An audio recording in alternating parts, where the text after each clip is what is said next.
Hello everyone, welcome to SamZone।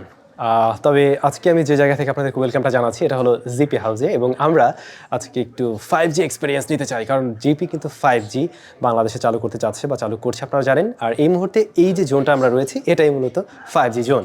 তো এখানে অনেক কিছু এক্সপিরিয়েন্স করা রয়েছে, প্রত্যেকটা জায়গায় আমরা ঘুরে ঘুরে দেখবো এবং আপনাদেরকেও দেখাতে চাই।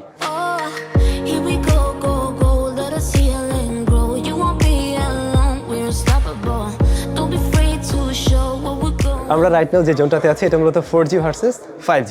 তো এই দুটোতে কম্পেয়ার করে দেখানো হচ্ছে যে এখানে আসলে কতটুকু তফাৎ রয়েছে, বা আসলে 4G থেকে আমরা যদি 5Gতে যাই সেই ক্ষেত্রে কতটুকু জাম্প দিতে পারবো, যে বিষয়টা আপনারা এখন দেখছেন।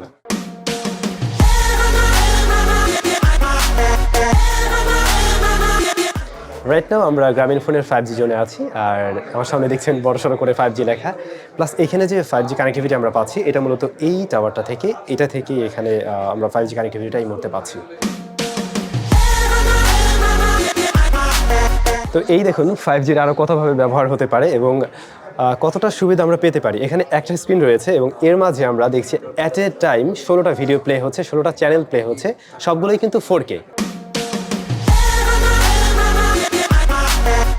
আমার সাথে এই মুহূর্তে আমার প্রিয় ব্যক্তিত্ব, এবং এটা আপনারা জানেন, নতুন করে বলার কিছু নাই, আমার বস গুরু সবসময় বলি। সো সোহাগ ভাই আছে, সোহাগ ভাই বা আমরা সবাই মিলে কিন্তু এগুলো সব কিছু এক্সপিরিয়েন্স করছিলাম এখানে কেমন কি ছিল। তো সোহাগ ভাই একটু আগে আমরা এটা ব্যবহার করে ওই যে কক্সবাজার দিয়ে ঘুরে আসলাম, রাইট? সো আপনি কি মানে এটা আমি এক্সপিরিয়েন্স করেছি এন্ড এটা খুব রিয়েলিস্টিক লাগতেছিল। ইভেন আমি যখন ভিআরটা মাথায় দিয়ে দাঁড়াইলাম বিল্ডিং এর একদম পাশে, লিওন আমাকে পুশ করছে ভাবে, আমি তো পুরো একদম খেপে মানে ভয় পেয়ে গেছি, পড়ে যাচ্ছে মনে হয়। হ্যাঁ, ওইরকম রিয়েলিস্টিক একটা ফিল পাওয়া যাচ্ছিল। অ্যান্ড আমার মনে হয় এখানে এসে 5G এক্সপিরিয়েন্স করতে গিয়ে যে জিনিসটা আমরা ফিল করেছি সেটা হচ্ছে আমরা যে জিনিসগুলো এর আগে কখনো এক্সপিরিয়েন্স করিনি ওই জিনিসগুলো এখানে এসে আমরা দেখতে পাচ্ছেন। এটা একটা রেভলিউশন যেটা আমার মনে হয় স্লোলি বাট শিওরলি বাংলাদেশে ডেভেলপ হবে, এবং সবাই আমরা 5Gর যে বেনিফিটটা আছে সেটা এনজয় করতে পারবো। অ্যান্ড গ্রামীণ ফোন সেটা অলরেডি স্টার্ট করে দিয়েছে, অ্যান্ড আমি হোপফুল যে খুব তাড়াতাড়ি আপনারাও সবাই এরকম 5G এক্সপিরিয়েন্স করতে পারবেন, যারা এই জোনটাতে নেই। রাইট, যারা নাই এখন বাইরে যারা আছেন তারাও খুব তাড়াতাড়ি এক্সপিরিয়েন্সটা করতে পারবেন।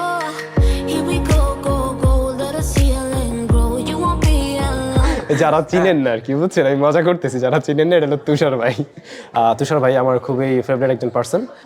তুষার ভাইয়ের কাছে আমি দুইটা প্রশ্ন করব। আমার প্রথম প্রশ্ন উত্তর হচ্ছে দাঁতে ব্যথা, দ্বিতীয় উত্তর হচ্ছে দাঁতে ব্যথা। 5Gটা আপনার কি মনে হয়? এখন তো আমরা এই ছোট্ট জোনটার মধ্যে পেলাম, রাইট? সো এইটার থেকে বের হতে কতদিন লাগতে পারে? মানে আমি বলতে চাচ্ছি যে আমরা বাইরে বসে আসলে কবে ইউজ করতে পারবো, বা সত্যি সত্যি আসলে আমাদের রেগুলার আমরা যারা মেট্রোপলিটন সিটিতে আছি, ধরেন ঢাকা মেট্রো, চিটাগাং মেট্রো, হ্যাঁ সিলেট মেট্রো, এরা মনে হয় খুব সুন পাওয়া যাবে, এটা মনে হয় খুব সুন পাওয়া যাবে লিমিটেড এরিয়াতে অ্যারাউন্ড। এটা তো আমি ভাই জিপির কর্মকর্তা না যে আমি অ্যারাউন্ড কবে বলতে পারবো, বাট আমার যতখানি মনে হইতেছে যারা মেট্রো এরিয়াতে আসি তারা, আমি জিপি বলি না, আমি কিন্তু 5G বলছি। না জিপি লঞ্চ করছে 5G ফার্স্ট, এছাড়া তো অন্য কোনো ব্র্যান্ড এখনো লঞ্চ করে নাই, আনঅফিশিয়াল থার্ড পার্টি ব্র্যান্ড। হ্যাঁ, গভর্নমেন্ট আছে দেখি আমি কথাটা আর কি বললাম। তো যাই হোক, এইখানে আসলে আমরা আসছি, আমরা অনেক কিছু এক্সপিরিয়েন্স করতে পারছি বিধায় অনেকটা আজকে জেনে ফেললাম। বাট আশা করছি এগুলো আপনারাও ইন ফিউচারে অবশ্যই, মানে ইন ফিউচারে বলতে কি সেটার জন্য আমরা আশাবাদী, তুষার ভাইয়ের মতো আমিও আশাবাদী। আমরা আশাবাদী শীঘ্রই কতখানি পাবো বাংলাদেশের। এখন ভাই ভদ্র ভাষায় বলতে গেলে অনেক কিছু বলা যায়, বাট যতখানি পাই ততখানিতে আমি খুশি, আমি বেশি আশা রাখবো না। সেই বাট আসুক।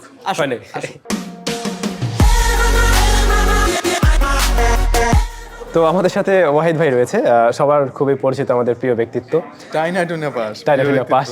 আচ্ছা, সো ওয়াহিদ ভাই, প্রশ্নটা হলো, এটা একটু কাছে নিয়েই বলি। হ্যাঁ, প্রশ্নটা হচ্ছে গিয়ে এইখানে আসলেন, আসার পরে মানে বাইরে বসে আপনি যে এক্সপিরিয়েন্স এতদিন গ্যাদার করছেন, বাট ভিতরে আসার পরে আপনার কি মতামত বা কি কেমন ফিল করলেন, এইটা একটা বিষয়। আর দ্বিতীয়ত হলো আপনি 5G নিয়ে আসলে কতটা আশাবাদী, যে কতটা ফার্স্ট আসতে পারে? 5G হচ্ছে বেশ বড় একটা জাম্প, এবং এটা বেশ ব্যাপক একটা ব্যাপার। 5G ইমপ্লিমেন্টেশনের জন্য ডেফিনেটলি ইকোসিস্টেমটা সবার আগে প্রয়োজন। রাইট।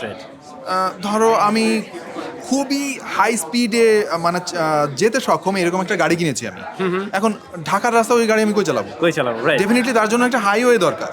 আমার গাড়িটা যদি 300 কিলোমিটার পার আওয়ারে যেতে পারে, ওই গাড়ি চালানোর মতো রাস্তা কি বাংলাদেশে আছে? নাই। সুতরাং আমার এখন 5G হচ্ছে ওই গাড়িটা আমাকে দিবে, বাট ভাই রাস্তাটা তো আমাদের বানাতে হবে, তৈরি করতে হবে। হ্যাঁ।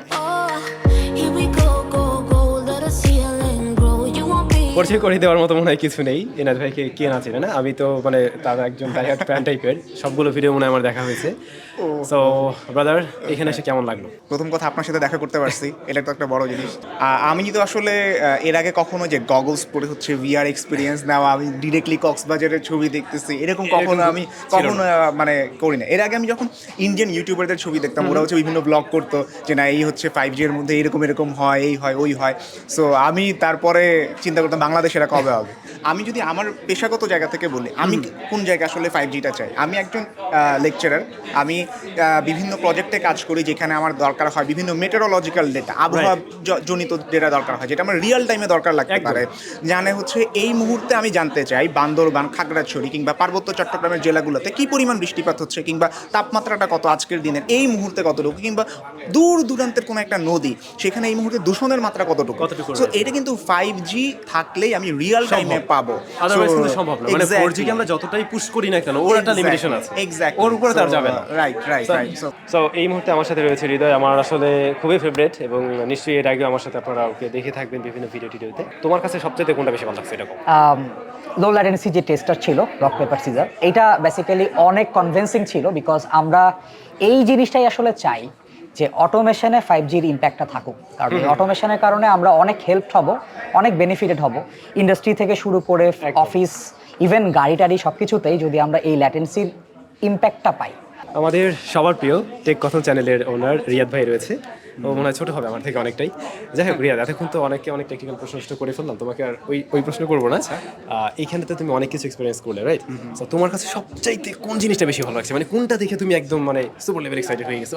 আমার কাছে যেটা ভালো লাগছে সেটা হচ্ছে যে এই যে রক পেপার সিজার। এবারে রোবট ভার্সেস আমাদের রিয়াদ, দেখা যাক কি অবস্থা হয়।